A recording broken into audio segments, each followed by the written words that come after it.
กันแล้วก็จะไม่เหนี่ยวรั้งเธอยังเคารพเสมอถึงการตัดสินใจคนเราเมื่อไม่รักก็คือไม่รักฉันเข้าใจต่างคนก็ต่างไปในหนทางของตัวเองแต่อย่างน้อ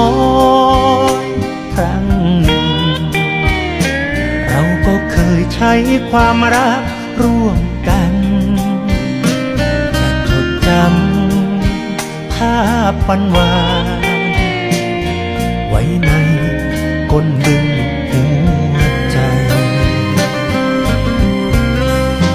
สบตาครั้งสุดท้า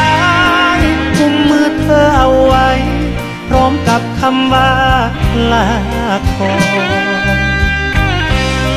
หยดน้ำตาเปียกปอนเปื้อนรอยยิ้มจางๆระหว่างที่ก้าวจากกันจากวันนี้เป็นต้นไป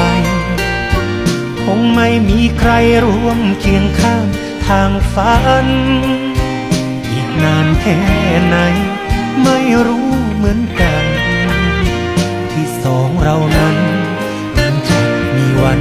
พบเจอ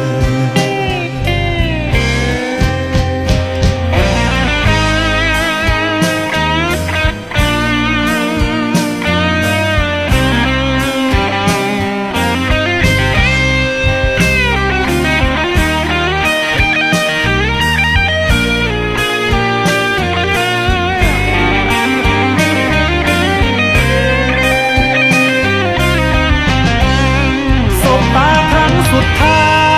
ยกุมมือเธอเอาไว้พร้อมกับคำว่าลาก่อนหยดน้ำตาเปียกปอนเปื้อนรอยยิ้มจางๆระหว่างที่ก้าวจากกันจากวันนี้เป็นต้นไป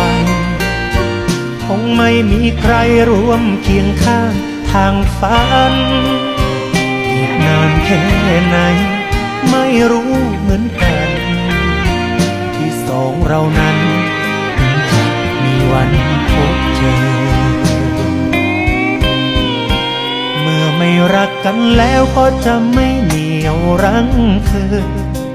บอกตัวเองเสมอว่าต้องยอมรับได้ให้เธอโชคดีนะนี่คือคำพูดครั้งสุดท้ายจนวันตายว่าครั้งหนึ่งเราเคยรักกัน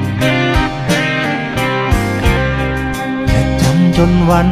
ตายว่าครั้งหนึ่งเราเคยรัก